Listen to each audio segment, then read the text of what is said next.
and vocals of my guest. The minute you walked in the joint, she is one of the UK's top singers and vocal coaches. She was on the panel and vocal coach for Andrew Lloyd Webber's How Do You Solve a Problem Like Maria and Any Dream Will Do. Starting out in Les Mis at 20 years old, how did we not know each other? She has had an amazing career in leads like Jesus Christ Superstar, City of Angels, Joseph, Fame, Smoky Joe's Cafe, and most recently, she played Ava Cassidy in Over the Rainbow that I just adore. Listen to her rendition of Over the Rainbow. Oh my God, goosebumps, tears. Zoe truly has a voice from the heavens.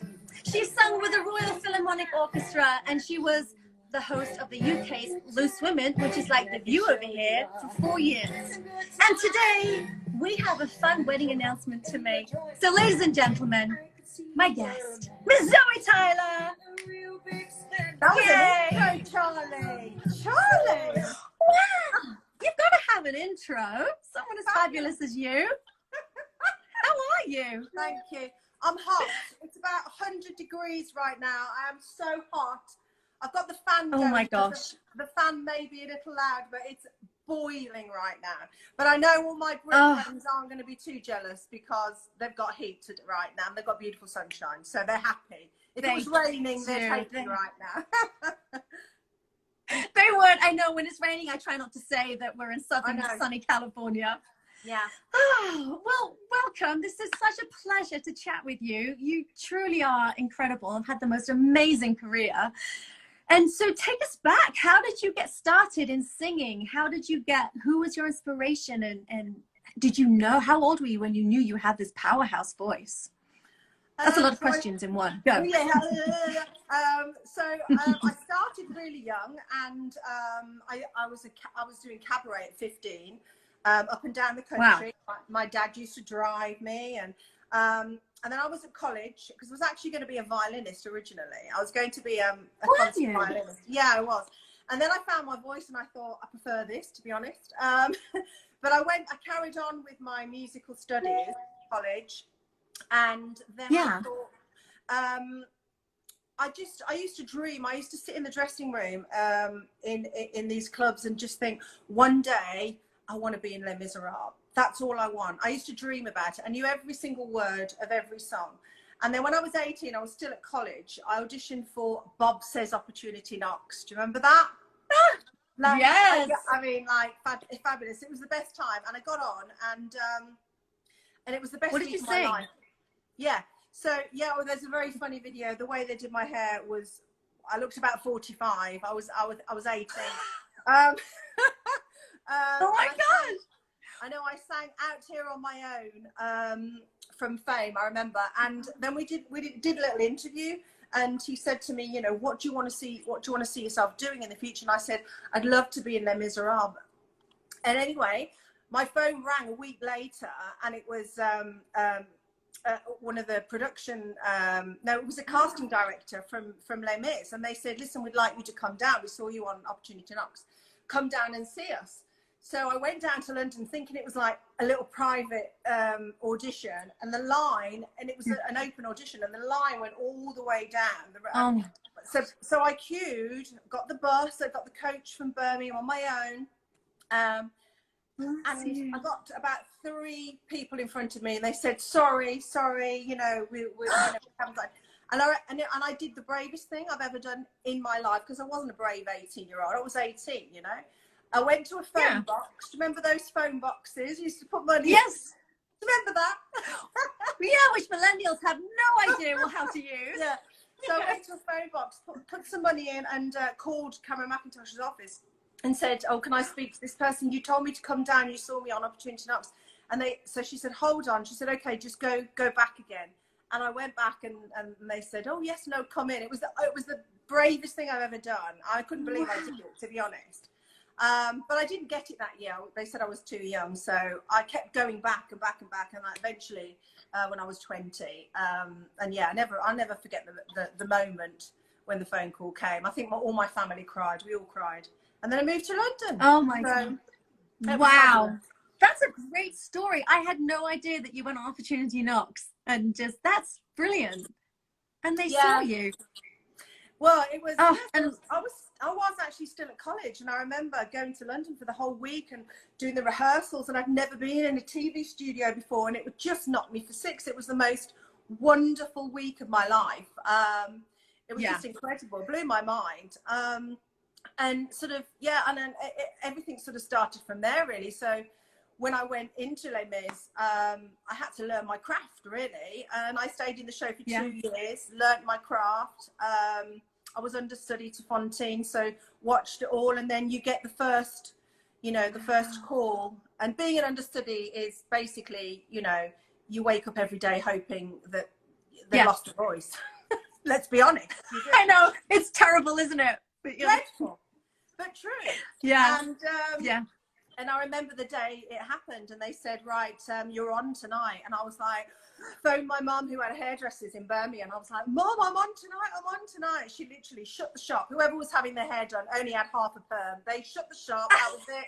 Jumped in the car, drove all the way down to London, and they saw me do it for the first time. And I remember you sit on a revolve, and it takes you around, and you start with your back towards the audience, and then you end up. And I just remember thinking, oh, this is it, this is it. And it was. And then, so I stayed in the show for 2 years because I loved every second of it. It was my dream come true. Yeah. So. Wow. I just got the goosies because I know that feeling of getting to go on and then calling your mum and then everybody coming down. It's just the most amazing feeling, isn't it? You can't go on for the first time. You can't put it into words, really. You can't. It's it's what we do. It's what we train for, isn't it? It's incredible. To be thrown on perhaps at a moment's notice, and to be ready and to go on, or even halfway through the show, I was thrown on. You prep for that. Well, that's what you do. That's what we do, and that's the joy. That's the joy of theatre, and that's what everybody is missing right now. And I know there's so much talk at the moment about theatre. Yes, I was going to ask you about that. And my thought on it. This is my thought on it. Yes, it would be lovely if the government could help and get us back. Of course, it would. And I think what it's shown me being in this lockdown situation is actually not just us as performers, not just actors, not people who just work in the theatre. It's actually the people who go to the theatre. Their love of music has helped so many people right now. And I look after a lot of acts. I manage a lot of acts, and I've had some of them on the phone. We've been, they've been sobbing, saying, I've lost my motivation. I'm like, you know what? Get out there, do your live show online. People see, and people flock to these shows online, and that shows you how much we love theatre as an audience member. It's so important. It's not a luxury. It's important in life. I actually think it's one of the essentials. I really do. Because if you think about all the shows that bring people so much joy, I spoke to the wonderful Patricia, Ward Kelly, the widow of Gene Kelly the other week, and we, all those beautiful shows, Singing in the Rain, all of them, Les Mis, it just makes people happy. And honestly, I think as an audience, because I love going to the theatre, it's such a joy when you've done it. There's nothing like sitting in your seat, lights going down, the music starting, the curtains going up, and there's a smell of theatre. I don't know what it is. There's a smell of theatre. There is nothing like it, and we need it back. It's so important. We do. And I mean, I was reading something about Andrew Lloyd Webber the other day, and he said that the paperwork that had come through with trying to get the theatre back, it said musicals should be done without singing.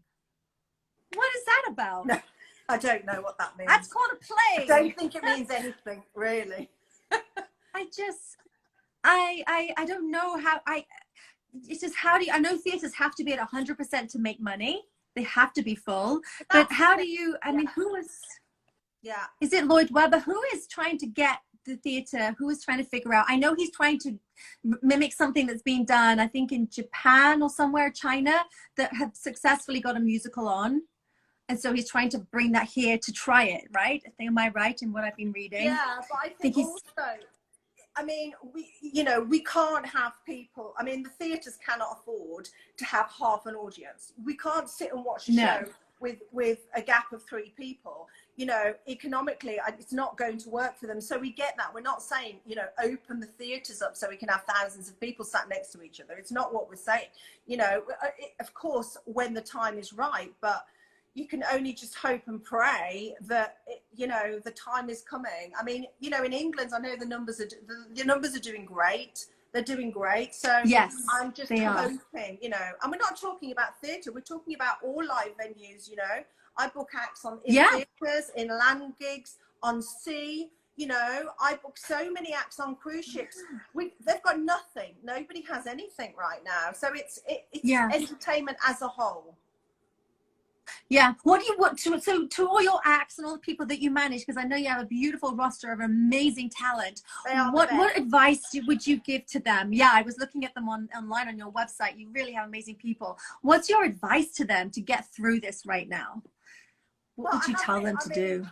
All my acts are lovely and gorgeous, and lots of them are my really, really close friends. So at the beginning, you know, it was really emotional for me. You know, I had an act that couldn't get home because she was stuck for a month, and I was literally, I couldn't sleep. I burst into tears, and I was talking to the office about when she was going to get home. It was so stressful, and nobody knew any answers. And I think, you know, I encourage them, you know what, go out there, you know, I post all the time when they're doing live shows, you know, get out there and do it, because not only are people seeing you, you're doing it for you, you're doing it for your, you know, your heart. And I think it's so important. Even if that's like YouTube. Yeah. And any sort of social media platform as well. Get out and sing on YouTube or IGTV, you know, anything. Facebook, do a Facebook Live singing from your front row. Just do it. And they are doing it, and my acts are doing it, and you know, you can support them as much as you can, and you know, they're supported. You know, we're like a family. We are like a family, and they support me when I do something as well. There's no, you know, and it makes me really emotional. You know, just the thinking about that. I just want to get them back to work, you know, and it's hard, and I can't, and I just want to wave a magic wand.